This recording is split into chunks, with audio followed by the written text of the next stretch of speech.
Hello students, welcome to my channel Geeta maths classes. आज मैं आप सभी को चैप्टर नंबर 3 का एग्जांपल नंबर 1 करवाने जा रही हूँ।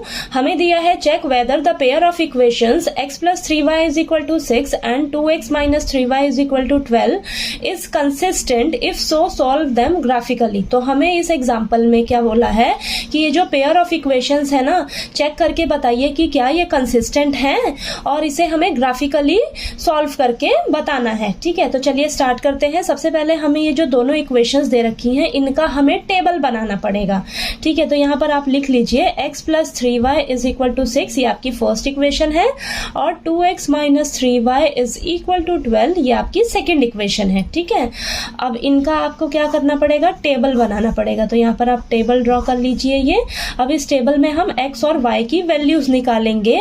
x और y की वैल्यूज अगर हमारे पास होंगी तभी इनका हमारे पास ग्राफ बन पाएगा। ठीक है, तो यहाँ पर इस इक्वेशन के लिए ये टेबल हो जाएगा और ये सेकंड इक्वेशन के लिए ये सेकंड टेबल। ठीक है, यहाँ पर x और y की वैल्यू हम निकालेंगे। ठीक है, अब हम मान लेते हैं कि अगर हम मेरे पास x की वैल्यू अगर 0 है, ठीक है, x की वैल्यू क्या मान लेती हूँ मैं 0, तो अब y की वैल्यू क्या आएगी आपके पास निकल कर। तो यहाँ पर आप लिखिए लेट x = 0। अगर मैं x 0 मानती हूँ, ठीक है, तो मेरे पास y की वैल्यू क्या निकल कर आएगी। तो ये इक्वेशन में आप x की जगह 0 पुट करके देखिए और वहां से आपको y की वैल्यू निकल कर आ जाएगी। ठीक है, तो यहाँ पर आ जाएगा 3y = 6, तो y आ जाएगा 6/3, यानी कि कैंसिल होके y कितना आ जाएगा आपके पास 2। ठीक है, तो यहाँ से आपके पास क्या आ गया 0,2। ठीक है, ये आया आपके पास। ऐसे ही हम क्या करेंगे, तो यहाँ पर y कितना आ गया आपके पास 2। ठीक है, अब मैं अगर मान लेती हूँ y को 0 मान लेती हूँ, तो यहाँ पर आप लिखिए लेट y = 0। अगर मैं y 0 मानती हूँ तो मेरा x क्या निकल कर आएगा, चलिए सॉल्व करके देखते हैं। ठीक है, तो x + 3y की जगह मैं 0 ले रही हूँ अब। ठीक है, तो x + 0 = 6, तो यहाँ पर x की वैल्यू कितनी आ जाएगी 6। ठीक है, तो यहाँ पर आप लिख लीजिए 6, तो यहाँ पर आ गया मेरे पास 6,0। ठीक है, ऐसे ही अब हम क्या करेंगे, सेकंड इक्वेशन का टेबल बनाते हैं। तो सेकंड इक्वेशन में अगर मैं x की जगह 0 लेती हूँ, तो यहाँ पर आप सॉल्व करके देखिए x 0 लेते हैं अगर, तो हमारा y क्या निकल कर आता है। तो इस इक्वेशन में आप रखिए 2x - 3y = 12। तो यहाँ पर x की जगह मैं 0 रख रही हूँ, तो यहाँ पर अब सॉल्व करेंगे तो हमारे पास यहाँ से y की वैल्यू निकल कर आएगी। ठीक है, तो यहाँ पर आ जाएगा आपके पास -3y = 12। तो यहाँ पर आएगा y = 12 में -3, ये कैंसिल होएगा तो आपके पास आ जाएगा y की वैल्यू -4। ठीक है, तो y यहाँ टेबल में आप लिख लीजिए -4। ठीक है, अब नेक्स्ट क्या करेंगे हम, अब y की जगह मैं 0 रख कर देखती हूँ। ठीक है, तो यहाँ पर लिख लेते हैं लेट y = 0। अब इस इक्वेशन में आप y को 0 रखिए, देखिए आपका x क्या निकल कर आता है। तो 2x - 3, y की जगह मैं 0 रख रही हूँ। ठीक है, तो 2x - 3 × 0 0 आ जाएगा = 12। ठीक है, तो यहाँ पर आपका आएगा 2x = 12, तो यहाँ पर आएगा x = 12/2, ये कैंसिल होएगा तो आपके पास आएगा यहाँ पर x = 6। ठीक है, तो x की वैल्यू कितनी आ गई 6।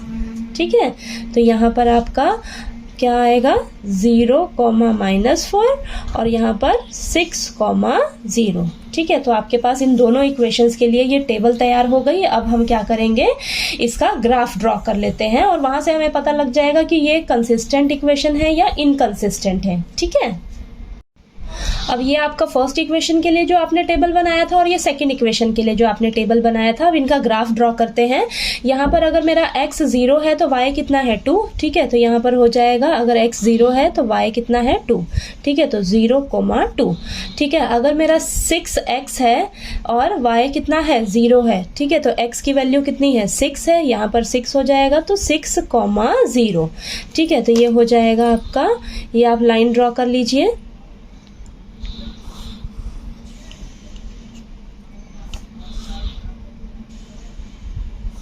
और ये लाइन आपकी किस इक्वेशन की है, तो ये इस इक्वेशन को आप इस लाइन के ऊपर लिख लीजिए x + 3y = 6। ठीक है, अब नेक्स्ट इक्वेशन के लिए क्या टेबल बनाया था आपने, x क्या है 0 है और y कितना है -4। तो x 0 है, नेगेटिव वाली y की वैल्यूज यहाँ पर होती हैं।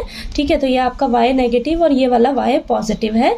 तो नेगेटिव का y कितना है 4 -4। ठीक है, तो ये यहाँ पर हो जाएगा 0, -4, ठीक। और x की वैल्यू अगर 6 है तो y कितना है, 0 है, तो ये आपका यही आ जाएगा 6, 0, ठीक है। तो ये आप यहाँ पर लाइन ड्रॉ कर लीजिए। ये आपने लाइन ड्रॉ कर ली, और ये जो लाइन है ये किस इक्वेशन की है, इस लाइन पर आप वो इक्वेशन लिख लीजिए, 2x - 3y = 12। तो ये जो दोनों लाइंस है ना, दोनों इक्वेशंस की जो आपने लाइंस ड्रॉ करी हैं, ये किस पॉइंट पर एक दूसरे को इंटरसेक्ट कर रही हैं, 6, 0 वाले पॉइंट पर। तो इसका सॉल्यूशन क्या हो जाएगा आपका, 6, 0, यानी कि एक सॉल्यूशन मिल रहा है आपको इन दोनों इक्वेशन से। तो यहाँ पर हम लिख लेंगे, सो the solution of the pair of linear equation is x = 6 and y = 0। ये जो दोनों लाइंस हैं ये दोनों एक दूसरे को इंटरसेक्ट कर रही हैं, किस पॉइंट पर, 6, 0 पॉइंट पर, ठीक है। तो ये क्या हो जाएगा, इसका सॉल्यूशन हो जाएगा।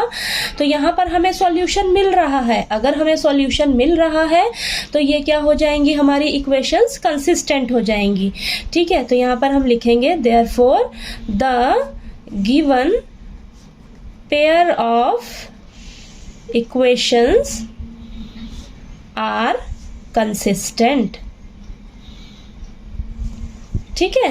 तो ये आपको एग्जाम्पल नंबर 1 जो है अच्छे से क्लियर हो गया होगा। अगर फिर भी आपको कोई डाउट आए क्वेश्चन में तो प्लीज आप कमेंट करके पूछिए। नेक्स्ट एग्जाम्पल नंबर 2 के लिए हम नेक्स्ट वीडियो में मिलते हैं।